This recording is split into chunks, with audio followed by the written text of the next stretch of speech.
So every year, what we do is we take a very data-driven approach to this. So there is very little, if any, influence peddling that we work on. There are people have offered us, monetary rewards to be on the list, and we said no. We totally take a data-driven approach.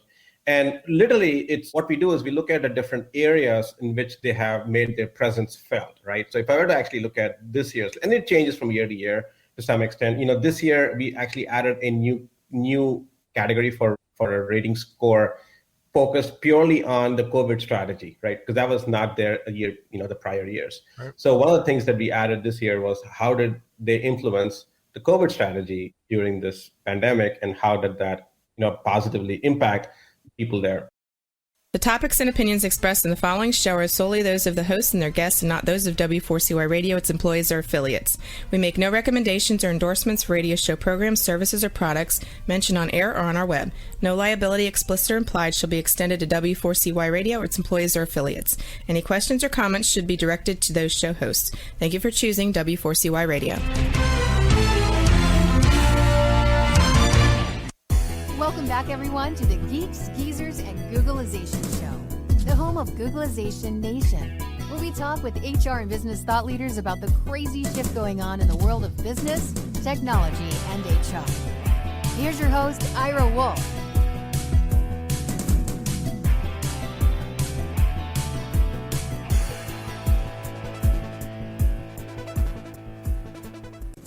Hello, Googlization Nation, and welcome back to another episode of Geeks, Geezers, and Googlization.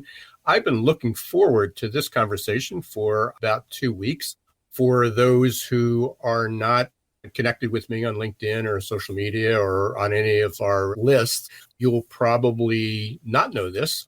I was honored and humbled to be selected to be one of the top 100 HR influencers by Engagedly, and joined by quite a few notables in the business, like Josh Burson, in the HR industry, like Josh Burson, Angela Duckworth, who's the author of Grit, Adam Grant, who's the author of Rethink, Chris Dunn, Megan Biro.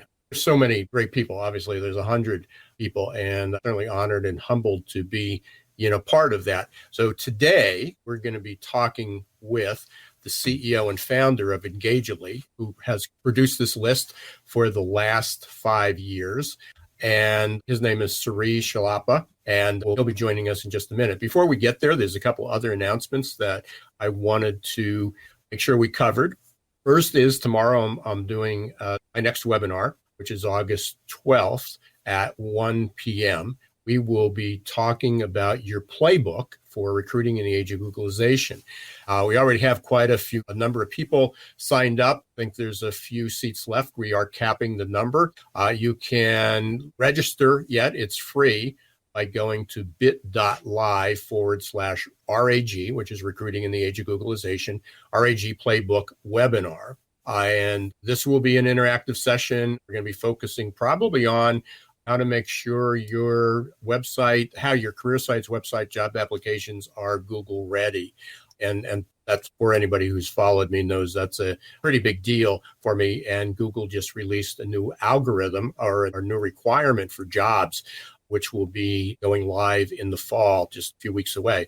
So we'll be covering that and what you need to do to make sure your jobs get listed there, and as well as anywhere else. And then next Tuesday, which is August 17th, I believe, at 11 a.m., I'll be doing another one of my adaptability AQ webinars.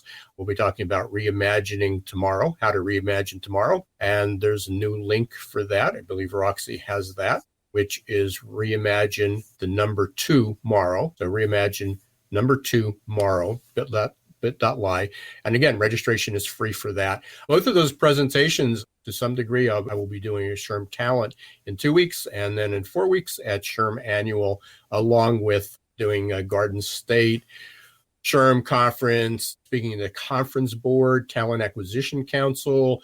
A very, very busy fall, but I appreciate everybody being here as part of this. And we certainly want to thank Success Performance Solutions for being our sponsor for this episode.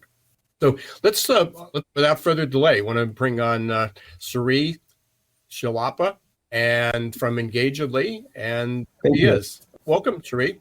Thanks, Ira. It's been a pleasure to be on the show with you. Yeah, I think you said you're in the Midwest, St. Louis. You got your ball cap on there. So I know. That's the name of the game these days, working from home, right? yeah, absolutely. Wherever you're working, it's still important to have your favorite teams and something to root for.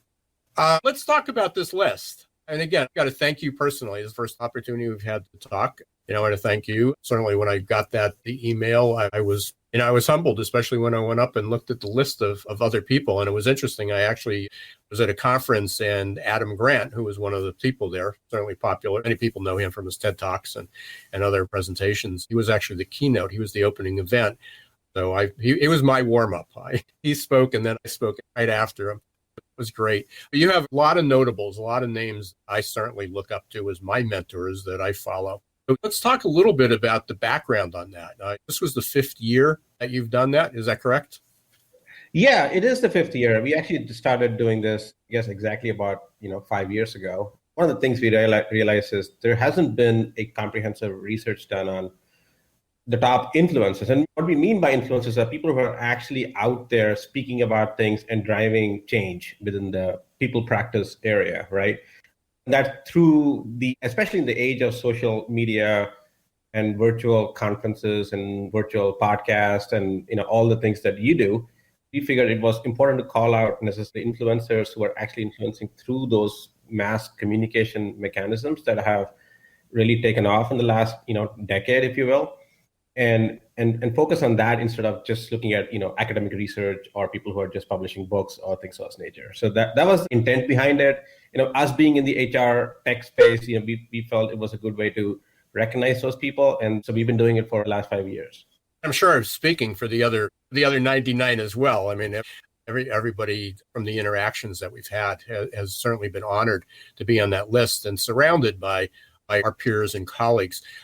Let's talk about how you came up with it, because that's pretty tough. I mean, there's a lot of people speaking, writing, consulting, writing books, thought leaders, experts. There's a lot of noise out there as well. What was your process to cut through that?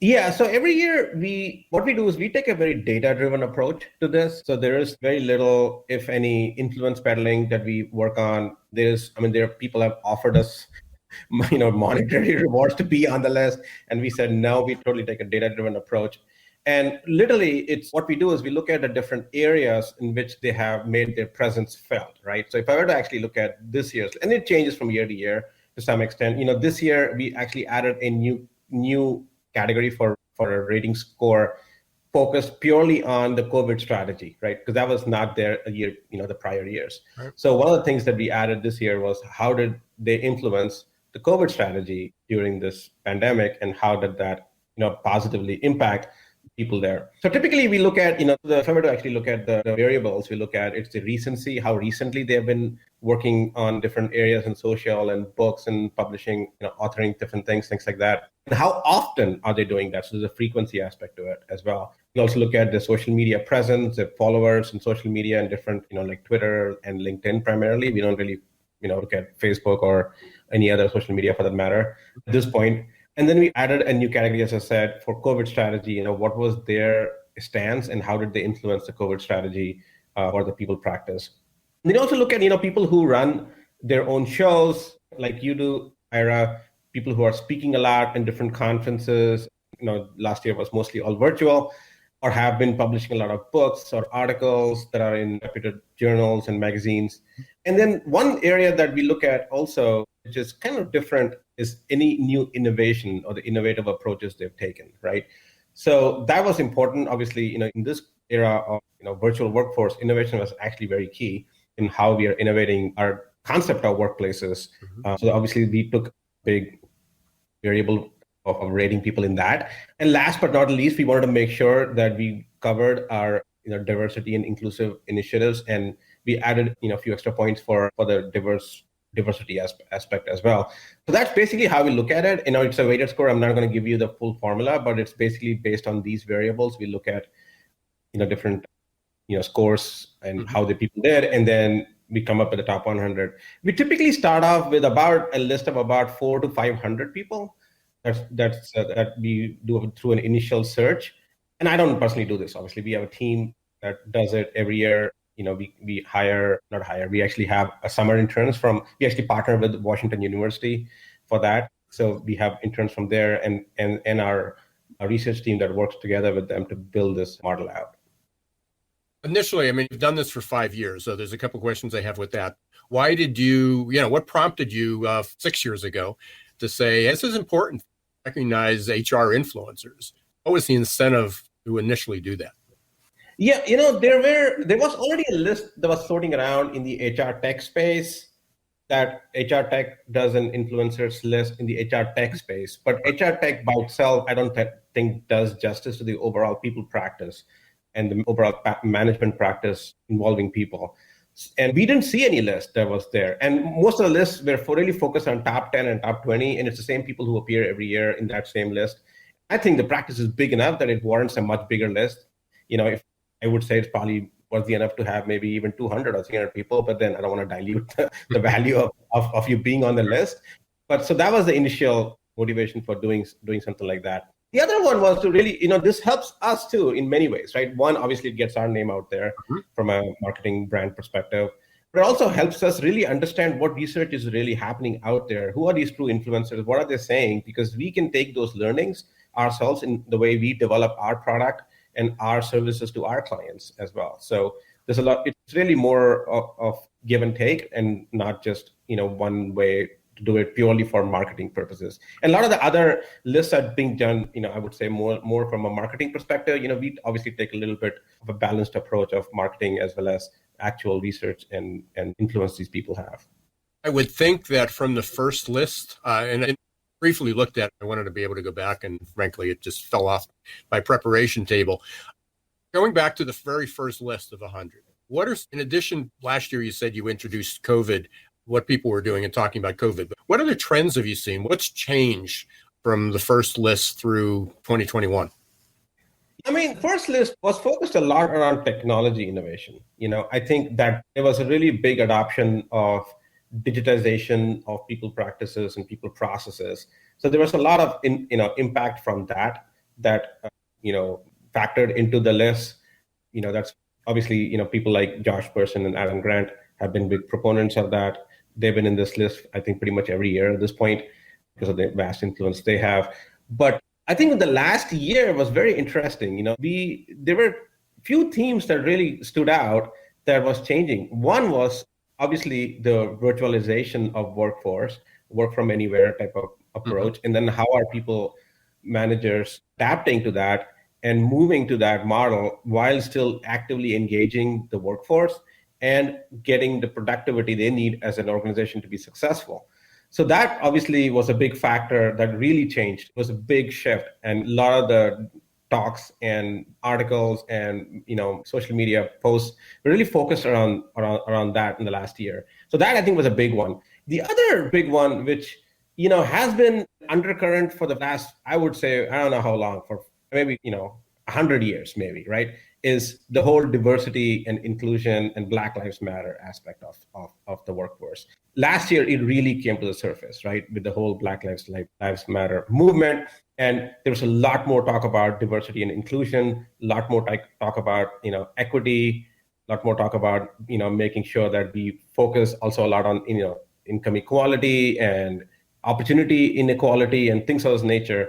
So we saw a lot of movement in that, a lot of big organizations taking very bold steps against the politics that was prevalent at that time, and even now to some extent, which was actually, very, very heartening to see that the private sector taking the leadership in that space versus the government sector taking leadership in that space.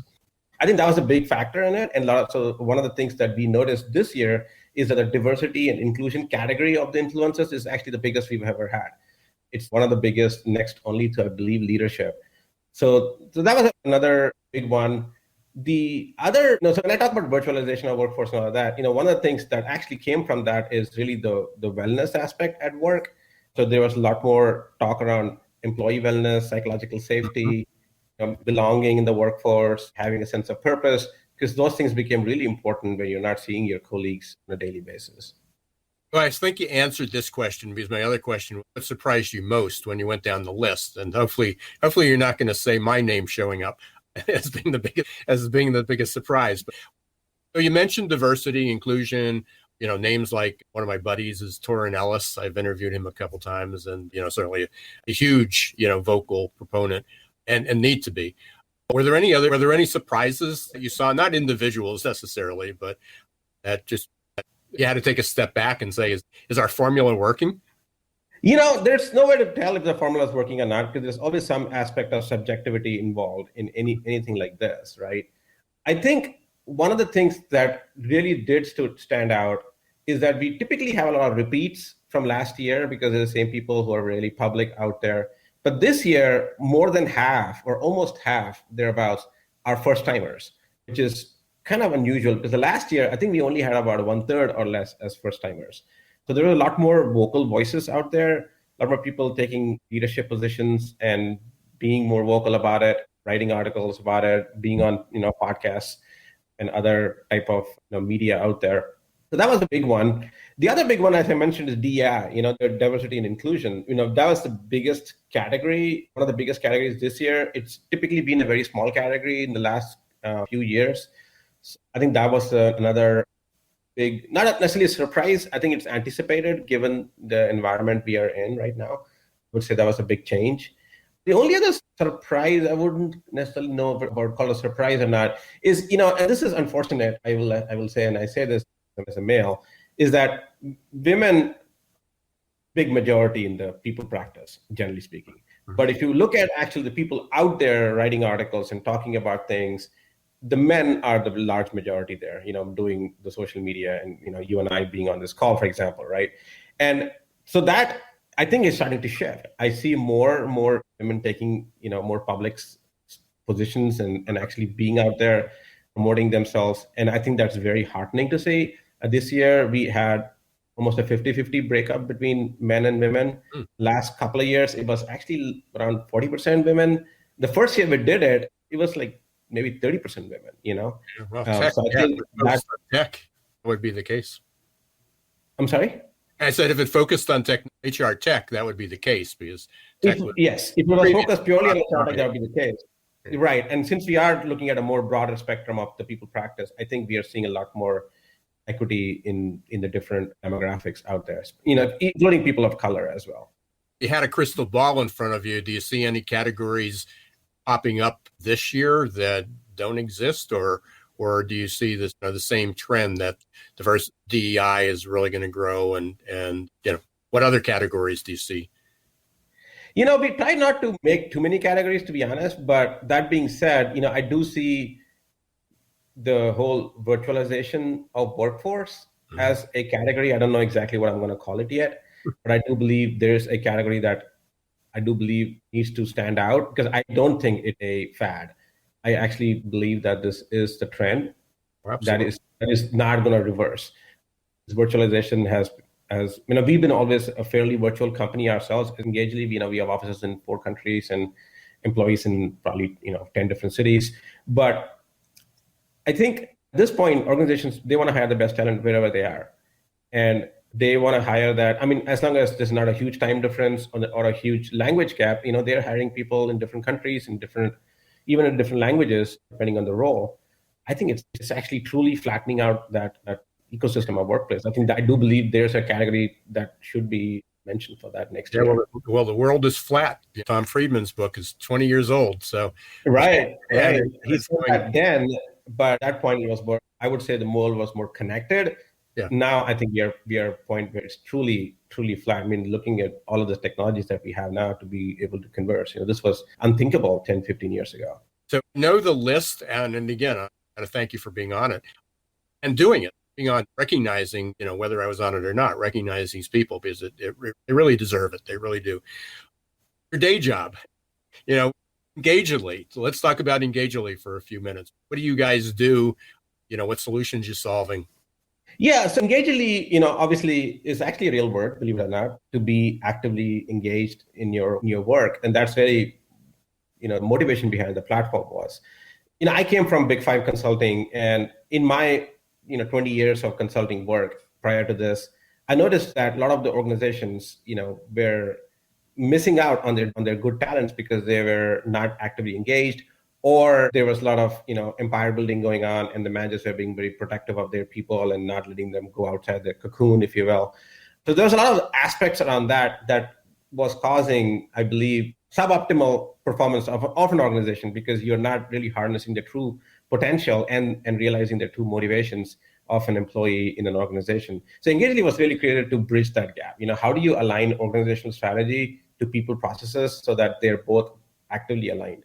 So even today, many organizations do performance reviews that are kind of disconnected from business strategy. The performance reviews are done on different competencies or different behaviors, which is great. I think that's important, but I would say that's not enough, because what we really need to do is to connect that to business outcomes through goals and OKRs, and then actively drive development through that process as well for employees, because they want to grow. One of the biggest reasons people leave, as you know from all the research, is because they are not learning and growing. They are not getting new opportunities. I think surfacing that, because it's beneficial to both, right? And I think so our platform is really built to connect those different pieces through various different tools. Obviously, our platform is only as good as the people who actually end up using it. So the culture has to change at the top. So our platform is not the panacea for those gaps, but that's our approach to solving that problem. As you're talking there, and certainly when you talk about performance reviews, and I know there's a whole movement out there to, I won't say get rid of performance reviews, get rid of the annual performance review.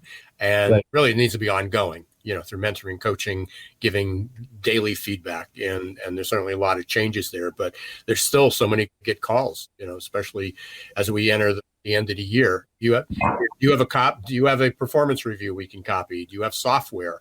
How do we do it? Some people are thinking that you're going to do a multi-rater feedback, which I know that's not what it was designed for. It wasn't designed to make it easy to go, hey, Sri, see, other people say the same thing I'm doing. You're not doing a good job. So often that's where it's done. But, Right. I spend most of my time on the front end. I mean, getting people into the funnel, not keeping them there. And that's not my focus. And, employment brands the company culture is disconnected from the employment brand.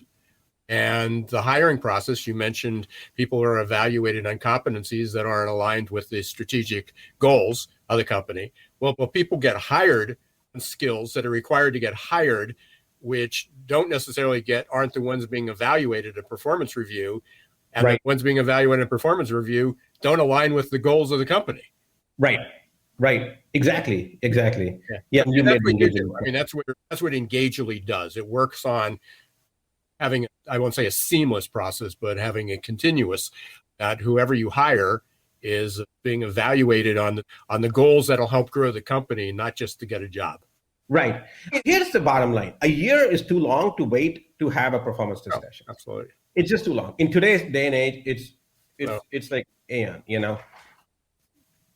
I believe that we should all be talking about performance on an ongoing basis, on a weekly, bi-weekly basis. And that's why the goals and OKRs and check-ins very important in that sense. Organizations, whether they use a tool or not, I do believe needs to do a manager to employee one-on-one on a weekly basis. It could be a simple Zoom call if you're virtual, or one-on-one in person. And it needs to be effective too, so you need to talk about things that actually are impactful, not just talking about the weather, which is important to do in some aspects.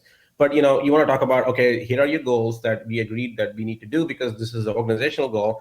How are you doing towards that? And what can I do to help you be successful, right? The conversation is really from that manager's perspective is, how do I remove the impediments that the employee or the team faces that they can remove? And that's a performance conversation that should be happening ongoing, and not waiting 6-9 years to say, hey, we had these 4 goals and I noticed that you didn't do any of them. And that's because the company's priority shifted, the team's priority shifted, and they started working on something else. And now you don't really have any way of connecting all of that in an organization. You do the annual review. So that's a big challenge, and I think that's why it needs to change. I will say, I'm not necessarily opposed to an annual review, right? I think you should and you could still do that. And that's really recapping all the discussions you had throughout the year. But I think it shouldn't be mistaken saying, hey, that's all I need to do because I need to check the box as an HR or to check the box as a manager. So my job is done on that. Let's move on. Yeah.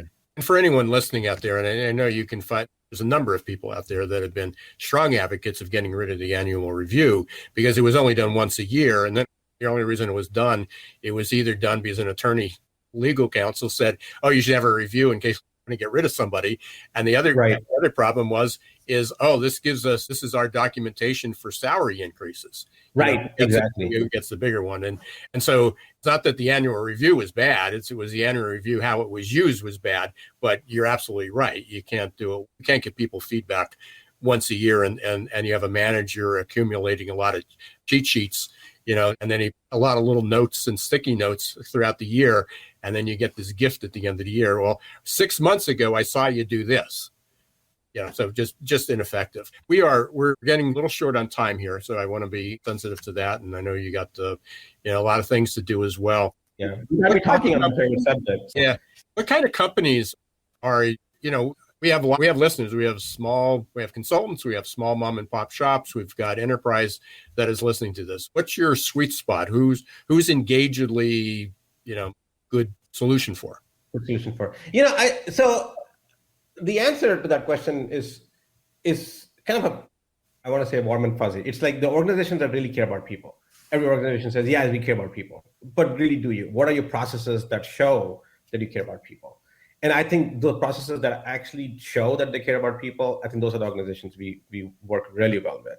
Organizations that care about recognition, organizations that care about employee well-being, they care about having a open, transparent relationship between the management and their employees and having weekly conversations with them where employees are not afraid to speak up, where they're open to give feedback to their own leaders without having fear of repercussions. Those are the organizations that we work really, really well with. And typically, from a size perspective, anywhere from 100, 150 employees all the way up to 5,000 employees is a good fit for us. Yeah. Okay. We work with a lot of companies that have 10 and 15 and 20 employees, and sometimes the solutions they may be good. Either you need a next amount of number of employees to make it effective, or just the budget knocks it out. So that small, medium size, business is our sweet spot too. So I understand that. How can people get a hold of you, Sri? So obviously you can find me on LinkedIn. That's probably the best way to get hold of me. My first initial last name at engagedly.com, Chellappa at engagedly.com is a way to get hold of me directly. Or you can email sales@engagedly.com. It goes to everybody in the sales team, and I also get copied. So there's multiple ways to contact me directly. Obviously, you can visit engagedly.com to learn more about our point of view on people practice and learn about our solution. Well, I really appreciate you being here and taking the time. And again, I got to personally thank you for one is having the list. I am honored and really humbled to be part of that, especially associated with so many other good people. It is my goal to make it next year. So it's an incentive to keep up my influencing. Not obviously I can't pay you. Right. Influencing is what we're trying to do. There's so many things that need to be changed and we need to do it quickly. There's an urgency to it for everyone. So I do appreciate that. And personally, I'd love to set up a chat with you. I'd love to learn a little more about Engagedly. I think there's some opportunities there and there's another strategic partner that I'm working with that I think would be a good connection for you. So we'll have to take care of that. Awesome. Well, thanks a lot, Ira. I really, really appreciate it. And congratulations one more time for making the list. Thanks very much. Appreciate it. Take care. Stay safe. What a pleasure. Very enjoyable conversation. And again, I got to thank Srikant Chellappa for joining us, for creating that top 100 influencer list and for the recognition. And again, I believe I speak for all 100 people who were identified on that. I really appreciate the opportunity to be recognized for that. Sometimes it gets lonely out there. We do a lot of speaking, talking, writing, authoring, podcasting, webinars, and sometimes the feedback, everybody's busy and sometimes we don't get that. We are going to take a short break. We're going to hear from our sponsor, Success Performance Solution. And when I come back, I'm going to talk about a couple issues that are near and dear to my heart, just for the last segment there, and also reminders of how you can sign up for the next webinar. Stay tuned. We will be right back for the Geeks Geezers and Googlization show. A lot of you might be feeling like you're standing in deep shift. But do you know what grows and rises out of deep shift? Opportunity. To successfully navigate the shift to the new normal, each of us must learn to rapidly adapt to the speed of change. Some of us are hardwired for this, others not so much. That's where Success Performance Solutions can help. Success Performance Solutions is now your AQ headquarters. Whether you are personally struggling with the next chapter in your career or wondering how ready your team is for fast, disruptive change, our AQ assessment and coaching will provide you a detailed, scientifically backed roadmap to guide you into the new normal. Optimize your adaptability today. Contact Success Performance Solutions about evaluating your team's change readiness or joining our upcoming AQ Masterclass. Visit successperformancesolutions.com or call us at 800-803-4303. Welcome back, everyone, to the second segment of our Geeks, Geezers, and Googlization show. Again, I want to thank Srikant Chellappa from Engagedly, also a company that released, they do an annual survey, not a survey, but an annual list recognizing the top 100 HR influencers, and we just had a nice chat about that. I encourage you to go up to the engagedly.com site and check it out. And truly humbled by being on that list, but you'll notice a number of other very, very recognizable names. What I wanted to talk about today is a couple things. Just a reminder that our next webinar is tomorrow, August 12th at 1 p.m. We'll be talking about your playbook for recruiting in the age of Googlization, as playbook for recruiting in the age of Googlization. We're going to be focusing on Google. There's a couple of Google's rules that companies just don't comply by, and job postings aren't showing up. They're not getting, if they don't show up if they don't show up at all, then job seekers don't see them, which is not good these days with the number of job openings. In fact, new record a number of job openings was just announced yesterday. It's almost 11 million job openings. That's almost 4 million more than what it was just about a year ago at the peak of the economy right before COVID. And that was a record. So we have a lot of job openings, unemployment rates following, which means there's fewer and fewer people looking for a job, and it's going to get a lot more difficult. So we're going to be talking about recruiting in the age of Googlization, but specifically about how Google's algorithms you need to do to be able to show up on Google. And the reason on Google, because people may say that, well, we use Indeed and we use ZipRecruiter, we really don't use Google. Well, everybody else follows Google's rules eventually. The other thing is 75% of job seekers start their search on Google. They may end up on other job boards to actually apply or your career site, but the way that they actually start their search is whether they're sitting in an office, they're sitting in their cubicle, they're sitting at home, they decide it's time to look for another job, they pull out a smartphone or a tablet, and the first thing that they do is they go to Google to see type in jobs near me. Customer service jobs near me, or server jobs near me, or computer engineer job near me. And that takes them to all these other places. So if you're not showing up in the Google search engine, which many, many companies are not, or they are, their rankings are so poor and so low that ultimately you have to spend a lot more money on sponsored ads, and you end up buying a lot of technology that isn't necessarily going to help if you don't go some of the basic rules. So we're going to be talking about that tomorrow. For those who aren't registered yet, the link is bit.ly/RAG playbook webinar, RAG play webinar. If you can't make it, please register anyway, because there will be a replay and you'll be able to get that. Also looking at doing that as a regular series. There will be a subscription model for that. But hopefully in September, we're going to have small classes. We're going to meet once a month and really focus on some of the intricacies and some of the trends that are happening in recruitment. So we're looking for groups of people to be able to register for those. Next webinar is next Tuesday, August the 17th. That one's at 11 a.m. And we're going to be talking about reimagining your tomorrow. It's about adaptability. And we'll be talking about the importance of grit and resilience and mental flexibility, which helps deal with cognitive dissonance, which we have a lot of these days, the adaptability mindset or growth mindset, and also on learning. So we're going to be talking a little bit about those abilities. But to put that in some perspective, I just wanted to share this because, and sometimes we need to make it relevant. People understand that, yes, we need resilience and we need to be more open-minded. We need to relearn, unlearn some things that we used to do, and we need to learn new skills. But that's in the abstract. But let me put this in perspective. There's three, what I call the three immutable laws of the future of work, three immutable laws. One is exponential change. We're living now on an exponential curve. We're not living on a linear change paradigm, but we're now living in an exponential change. And what that means is we're going to be living, life is just going to continually changing a lot faster. You've heard me speak about VUCA before, VUCA, volatile, uncertain, complex, and ambiguous. That's the world we live in, and we just have to get used to having unexpected things, perpetual uncertainty, or as I define the era we're living in, as never normal. We need to become comfortable in living in an era of never normal. The other part is that we now live in a complex, not a complicated world. And yet we still have the same mindset that we used to have when things were simple. So let me quickly define simple, complicated, and complex, give you an analogy to that. And the reason that adaptability, reason we need to reimagine tomorrow, the reason that we need adaptability skills is because of this transition from simple to complicated and complex. Simple, it's a cause and effect. If you did A, B happened. And for decades, for years, most jobs, most of us, if we pressed this button, something else happened. If we did a task, something happened.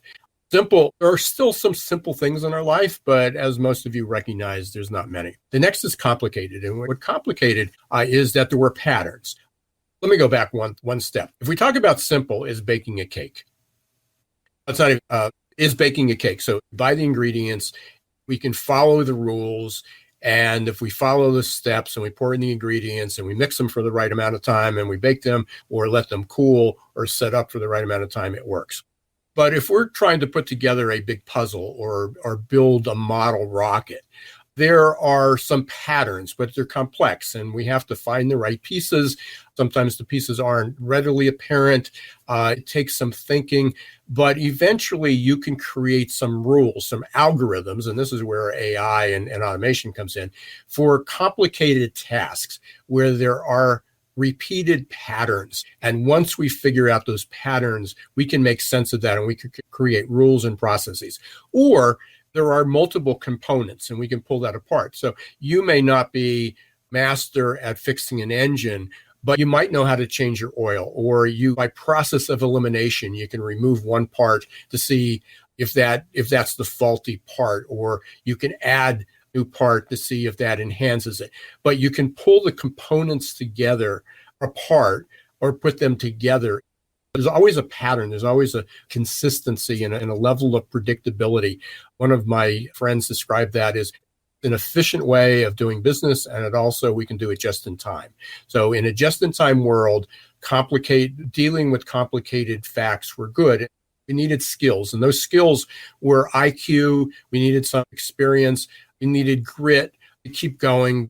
It got tough, and we certainly needed some resilience. The problem is we live in a complex world. And what happens in the complex world, as we're experiencing now, sometimes multiple realities. David Houle, just 2 weeks ago, Geeks Geezers and Googlization, talked about cognitive dissonance, is living in those multiple realities at the same time. We have groups of people who believe vaccinations and masks are the cure. Yet there's a whole for COVID and the pandemic. And then there's another group that believes that the vaccines are not tested yet and that masking and vaccines take away our personal freedoms. I'm not going to get into which side is right, which side is wrong. The reality is there's multiple groups that believe in both sides of that. How do you square those? How do we make sense of that? Talking about the political parties, going back to school, talking about something that we're all dealing with in HR, the hybrid workforce, you bring people back to work? Do you have everybody go remote? And all the variations in between. How do we make sense of that? And that really that's a complex argument, because everybody's looking for that one solution. Oh, if we go remote, that's it. If we come back to work, that's it. Or if we buy this technology, if we use Slack, if we give everybody a tuition reimbursement. Everybody's throwing out solutions, but works for one company may not work for the other, or it's going to need to be adapted for that. And in a complex world, when we don't have that, we need really good critical thinking skills. We need to have grit, because we need to keep going. We need to be resilient. We need to bounce back, but we need to have this ability to deal with cognitive dissonance. We need to have ability to understand that we're going to continue to experiment. We need to be highly curious. We're going to make mistakes. We're going to err, and we're going to learn from those. It's not being forgiving for making mistakes, But it doesn't necessarily mean we tolerate mistakes. The mistakes that we make are helping us move on a pathway, as Adam Grant says, to get it right. Each mistake you learn from, and it gets us one step further to get it right. So we need to have that willingness, that mindset. Don't want to be perfect. We're going to make some mistakes, and we're going to be tolerant of those, and we're going to constantly be learning. But at the same time we're learning, we need to unlearn. And unlearning, Adam talks about it in the rethink mode. There's a lot of biases and assumptions that we had. Just 2 years ago, 98% of executives said that couldn't work in their business. And now more than 50% say it can work more than 50% of the time. So there are biases and assumptions. With Srikant Chellappa, we were talking about the power and the shift in diversity, inclusion, and equity. It took a giant leap forward. We still have a tremendous amount of work to do. In order to solve that, we need to deal with the noise through cognitive dissonance. We need to understand, everybody needs to understand there's still going to be mistakes that are made, and we have to break all those assumptions and biases that we've collected. So that's what we're going to be talking about on next Tuesday's webinar, Reimagine Tomorrow. Reimagine your tomorrow today. And hopefully you'll be there. And the link for that is bit.ly/reimagine tomorrow. Reimagine tomorrow, but 2 in there. So hopefully you'll register. And we'll be talking more about the 5 abilities and how that relates and how you can help your employees and yourself reimagine your tomorrow. And at the end of the month, I don't have this available yet. We're going to be talking about another subject near and dear to my heart. We're going to talk about how do you need to realign your employment brand with your company messaging and your company culture. And Alcini is going to be, we're going to have a conversation. Al and I are going to have a conversation. And Al, again, was another guest on Geeks Geezers and Googlization just a few months ago. We're talking about the brand and culture alignment. How do you do that? And with employment brand being more critical than ever, that's going to be incredibly important. So those are a couple big events that are coming up. There'll be more in the fall that we're going to launch, and hopefully you'll continue to listen, be part of our audience of Geeks, Geezers, and Googlization. I hope that you will go up to become a member of our community, which is Googlization Nation. It's free to join, and you'll get periodic emails about events, updates, webinars, other trends, some tips that we're having, looking for ways to expand that. Googlizationnation.com. You can go to that. It's very easy. We just need a name and an email, and you'll be ready to go. Until next week, I want to thank everybody for being here again. Thanks for being a listener. Thanks for sharing that. I was looking up some stats, and our listenership, our downloads, literally went up 100% over the last few weeks. So we got to thank our guests for being here and allowing us to get the message out. I want to thank everyone here for certainly listening and spreading the word. Until next week, don't let the shift hit your plans.